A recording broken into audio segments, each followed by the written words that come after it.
Are you busy? Are you very, very busy?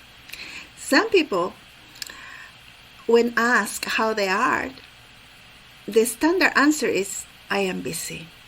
And what has happened in our lives as interpreters, as professionals, is that we have normalized busy. To the point that if we are not busy, it's like we're not, right? In other words, I am busy. Consequently, I am. Terrifying, isn't it? It is, because busy has a place in our lives. It is important. We get busy, it's inevitable. And when we get busy, two things happen. We are running on adrenaline and cortisol. And these two hormones are the get things done kind of hormones.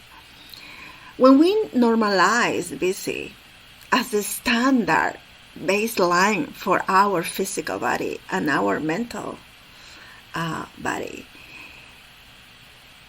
what happens is that we are running on adrenaline and cortisol all the time. There's a spike of adrenaline and cortisol, constant spike.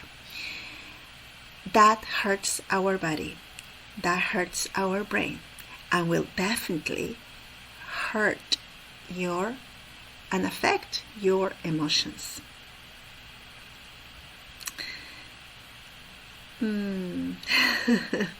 So what do we do about being busy? Well, we have to learn to be busy, but we also have to learn to be not busy. And in our last call, our last calm and clarity call inside the Interpreter Golden Circle, I talked about two systems to unbusy yourself so that you have moments of being not busy. The normal way of things is that you will be busy, your adrenaline and cortisol will spike, and then you will come back to a moment of not being busy where your body has a chance to regulate, right? Your nervous system regulates. You come down to your baseline of being calm and in stillness. Cortisol and adrenaline go down, and your body has an opportunity to recover and repair until the next moment of busy comes, right? That's the natural way of things. And there was a story I read in my Common Clarity call yesterday that taught people in many ways. So I wanted to share it with you and see how it touches you. And then we'll come back into, the system and the theory of it. But for now, I just want you to listen to this story. Are you ready? And this story comes from a book that I love, recommended by my dear coach, Tara Nicole Kirk. The name of the book is Essentialism, The Disciplined Pursuit of Less by Greg McKeown. And it's quite warned and marked. It is being a source of a lot of wisdom for myself, and I'm busy myself and learning to find times when I'm not busy and let go of the busyness of my days. So here's the story without much ado. A woman named Cynthia once told me a story about the time her father had made plans to take her on a night out in San Francisco. 12-year-old Cynthia and her father had been planning the date for months. They had a whole itinerary planned down to the minute. She would attend the last hour of his presentation and then meet him at the back of the room at about 4:30 and leave quickly before everyone tried to talk to him. They would catch a trolley car to Chinatown, eat Chinese food, their favorite, shop for a souvenir, see the sights for a while, and then catch a flick. As Dad liked to say. Then they would grab a taxi back to the hotel, jump into the pool for a quick swim. Her dad was famous for sneaking in when the pool was closed. Order a hot fudge sundae from room service and watch the Late Late Show. They discussed the details over and over before they left. The anticipation was part of the whole experience. It was all going according to plan until, as her father was leaving the convention center, he ran into an old colleague, friend, and business associate. It had been years since they had seen each other, and Cynthia watched as they embraced enthusiastically. His friend said, in effect, "I am so glad you're doing some work with our company now." When Louis and I heard about it, we thought it would be perfect.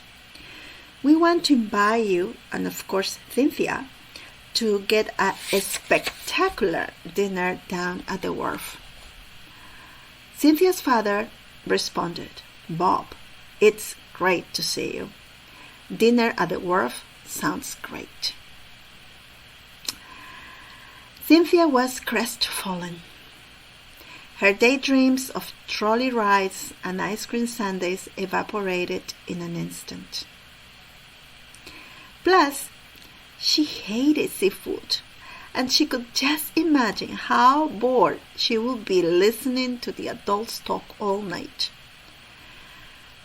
But then her father continued. He said to his friend, "But not tonight. But not tonight. Cynthia and I have a special date planned, don't we?" He winked at Cynthia and grabbed her hand, and they ran out of the door and continued with what was an unforgettable night in San Francisco.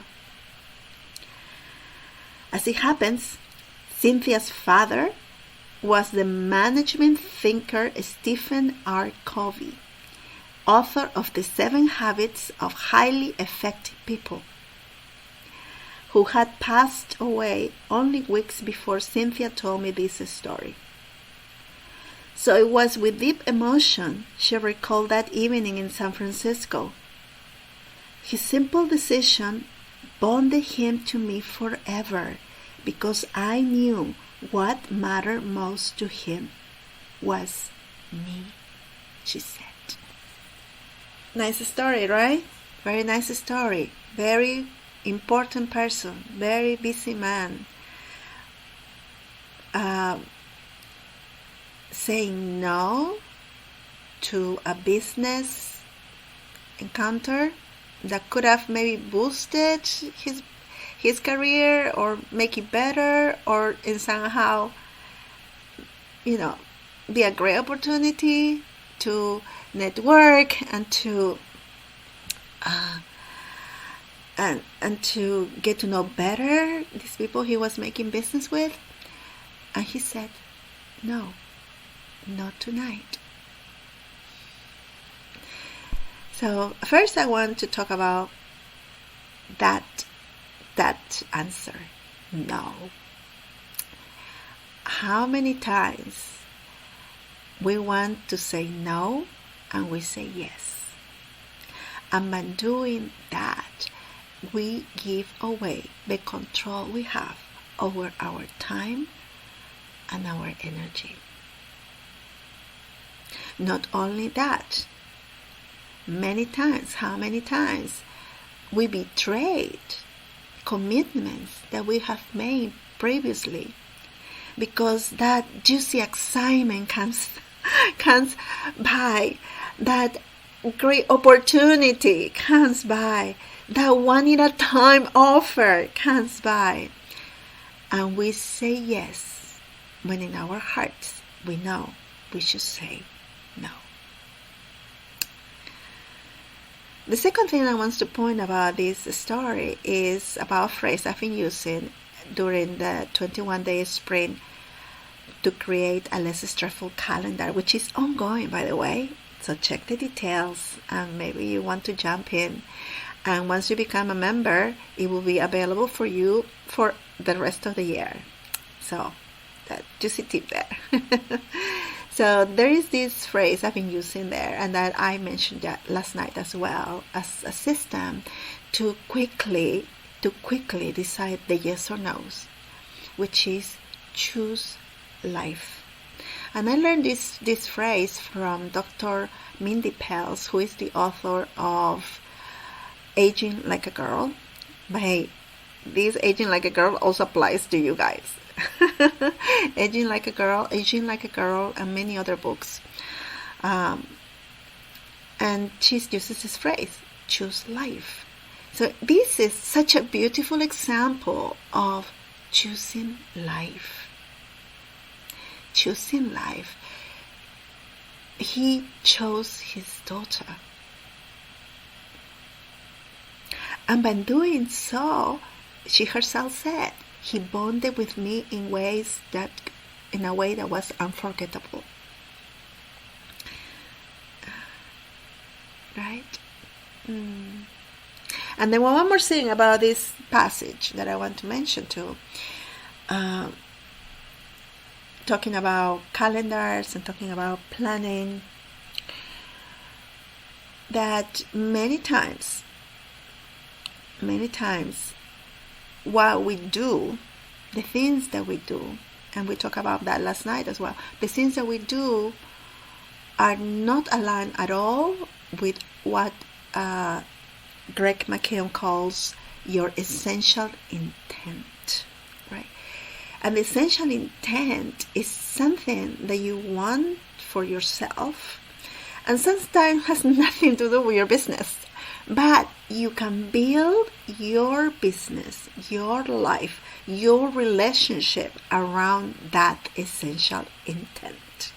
So you see what the shift is? It's not me building my life, my relationships, my hobbies or whatever around work or who I am as a professional. But the shift is I build my work, my relationship, my life around my essential intent. And this essential intent is a beautiful concept.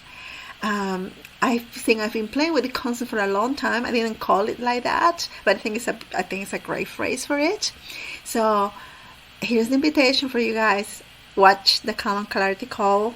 It's inside the Interpreter Golden Circle. When you become a member, you have access to that and the previous calls from the first 2 quarters of the year.